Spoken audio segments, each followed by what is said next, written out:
Is Instagram ruining your mental health? Is it true that any social media can ruin your mental health and make you feel depressed, alone, and lonely? Can that happen? Well, that's what I am here to tell you. I am here to tell you that it happens. And I am not going to just tell you that it happens. I am going to give you the proper research and the reasons why that happens and what can you do about it. And remember that you don't need to leave Instagram. You can do a few tweaks through which you can save your mental health and don't feel depressed and alone or lonely. So this video can be quite long, so if you want to, you can increase the speed of the video, or you can listen to it audio only. I mean, you can do your own work and just plug in your headphones and listen to this video. So a research was done in 2017 and it looked into the effect of social media on the mental health of about 1,500 individuals. And through this research, the researchers found that there are actually 5 social medias that are there, and about 4 of them are affecting your mental health in a bad way. And out of these 5 social media platforms, the only one that was good was YouTube. I mean, YouTube had some beneficial effects, but the other 4 had really negative effect on your mental health. And they were ranked in a way that says that the first one is the least affecting and the bottom one is the most affecting, and they ranked it like at the top it was Twitter, it was the least affecting, and then it was Facebook, and then it was Snapchat, and at the very bottom it was Instagram. So I am going to give you 2 reasons that this happens, and I am also going to give you the solutions as to how to prevent Instagram from affecting your mental health. First, social comparison. The thing is that our brain is constantly looking into the data in the world, and it is doing that to prevent us from any kind of danger or to help us find any kind of resources that can save our life. So it is a survival mechanism that our brain looks for data in the world. And one of the biggest reasons it does so is to check where do we stand in the social hierarchy. You can't deny this. Anywhere you go, school, colleges, workplaces, there is a social hierarchy where the one at the top had the most power and the one at the bottom does not have any kind of power or has less power, and the one at the middle feels kind of productive, like we call them the average kids. And our brain determines this by using visual cues. Like if we see someone more muscular and having a great body, then he considers them as strong and more capable than us in a fight. And if we see someone with resources like a great car, like one of the most expensive cars or bikes or phones, any kind of status symbol, then it considers them as rich and more wealthier than us. Basically, our brain looks at their possessions to judge if they are wealthy and to judge their lifestyle. And through all of this information, it decides where they stand in the social hierarchy and where do we stand in the social hierarchy. So back in the day when there was no internet, when we were kids or when people before us and they were going to school or colleges and workplaces, and they were quite average, like if you had a average or decent childhood and you had average money and your parents were quite average and you had average looks and you did pretty much average in your studies, so you would not feel like you missed out on so much. You would not feel like you are not in the top.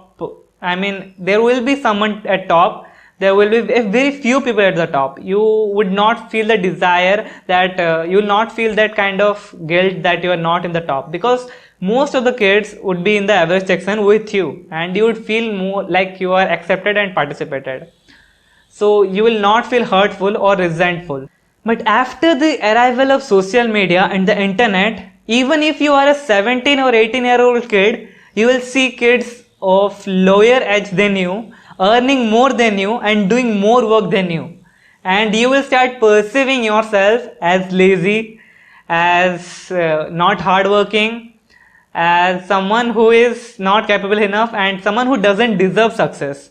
You will start hating yourself because you see persons that are much younger than you in age but are still earning more than you and are still millionaires and billionaires before you. I remember that one of my friends She is a girl. She once told me that she felt unproductive and felt like she is doing nothing in her life. Whereas I knew that she is studying really good, so there should be no problem.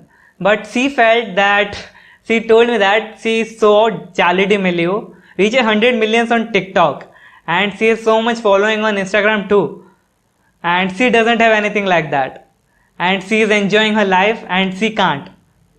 I mean, she is comparing herself with Charlie D'Amelio. And I instantly at that moment knew what was happening.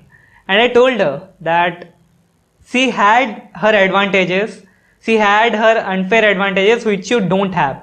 So you can't compare yourself to her. And even if she did not do as much as hard work as you think you'll do, if you compare yourself, you are only ruining your life. I mean, you are only ruining your mental health. That's it. She is not getting affected by it.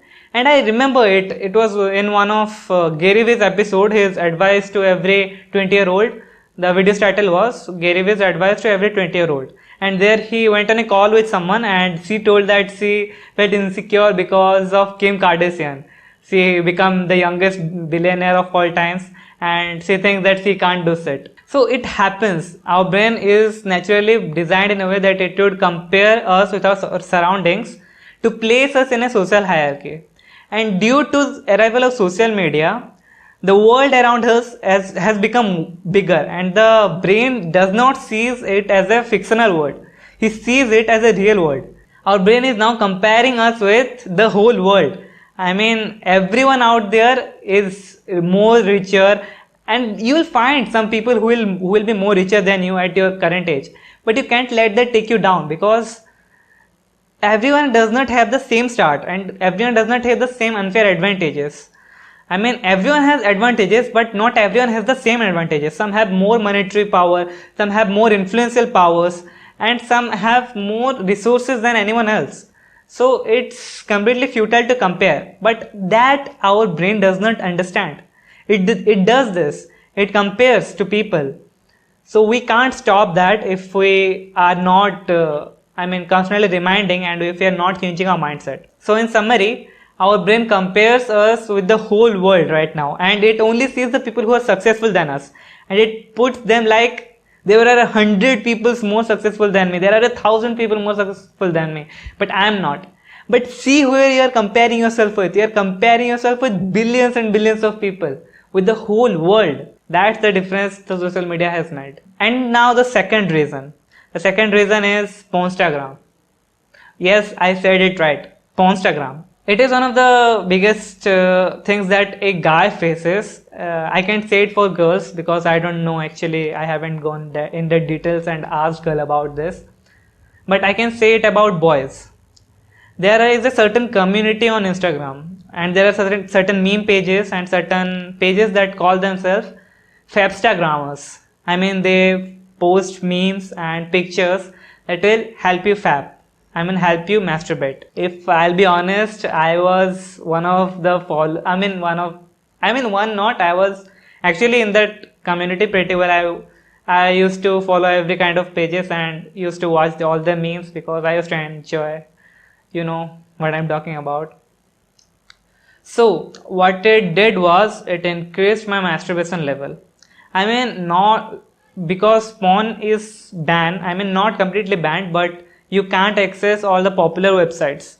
So many people didn't know how to watch porn and many people didn't know about VPN or all of that stuff. So Instagram became a place for that kind of people. It's really weird saying that, but you will see a lot of girls posting cleavages and ass. And what it does is it acts as a trigger for boys to masturbate to it. I'm not saying that girls are wrong and they shouldn't post. That's your choice, man. What I'm telling is the dark side of Instagram. Pornstagram. Okay? So don't take me wrong and don't call me a misogynist. And even if you call me, I don't give a fuck. So, coming back to the point, the access of fapping material, to the people or to the images or to the videos you can masturbate to, had become fairly easier through the arrival of social media. And that's why it is becoming harder for men to give up masturbation. Because you will open social media and you will find someone, instantly. It is like a feedback loop that gives you complete pleasure. Like you'll see that picture and you will think, maybe I just do it once. Then again after that day, the same is repeated. So what can everyone do about this? Well, I have 3 solutions for you, and I am telling you this because I personally did it, and I did it. That's why I got over my masturbation addiction and all of that stuff. And right now, my mental health is at its peak. I do feel sad, I do feel depressed at times thinking about the past and all of that shit that is currently going on, but my happiness levels are much more better than it was previously. So here are the 3 rules that you should follow to make Instagram positive. Maybe a little bit positive, not completely. 1. Never scroll on the explore page. Never. It is a rule. Write it in your book, write it in your copy, write it in your notes, paste it somewhere, but never scroll on your explore feed, because it's a trap. It is a completely curated page that allows you to see only the things that you're interested in. If you're interested in girls that shows you cleavages and ass, you will see that. If you're interested in Instagram pages, then it will show you that. It is designed to show you the things that you like, because that's how they get engagement, and there is nothing wrong with that. That's their business. But you need to remember that never go to the explore page and scroll there. Never. Stay in your home page. If you go to explore page, just go to search some person or some people, and that's that. Don't go scrolling through your explore page. That's one of the biggest mistakes and one of the biggest time wasters of all time. 2. Curate the people you follow. Just like you follow a diet to get fit, like you only eat salads and high protein food and eat less carb and less fat food. Just like that, you have to curate the people that you want to follow. People that will give you knowledge, or certain meme pages that you find really funny, or certain editing pages or certain knowledgeful pages that give you knowledge about a certain niche that you're interested in. But don't go and follow people just because you like them, just because you find them attractive. There are many popular Instagram for influencers that the people call them. You don't need to follow them, and because you find them attractive. Of course you'll find them attractive. That's not a debate. The debate is don't follow them. That's it. It's that simple. Because if you don't follow them, you'll not to get to see their feed too often. And if you want to still see them, sometimes go and search on the explore feed and see them. It's completely fair if you find them attractive to see them, but don't follow them just because you find them attractive.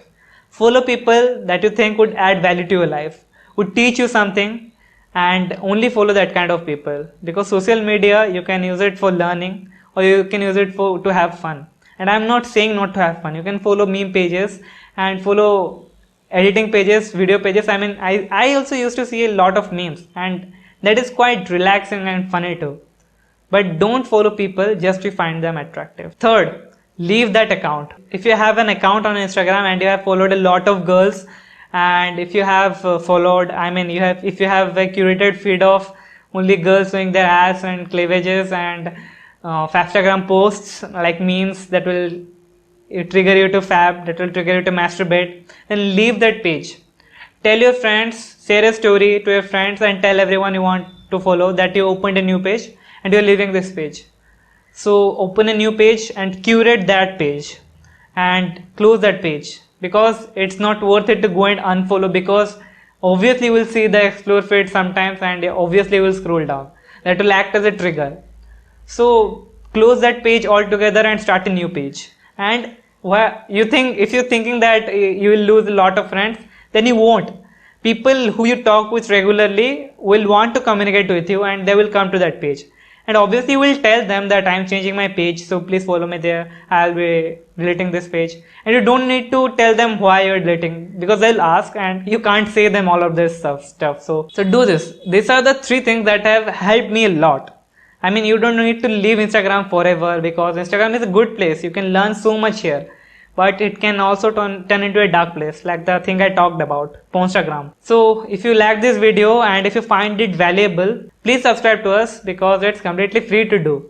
I mean, no one is charging you a single penny for subscribing to us. So that's it for today's video, and see you tomorrow with another new video.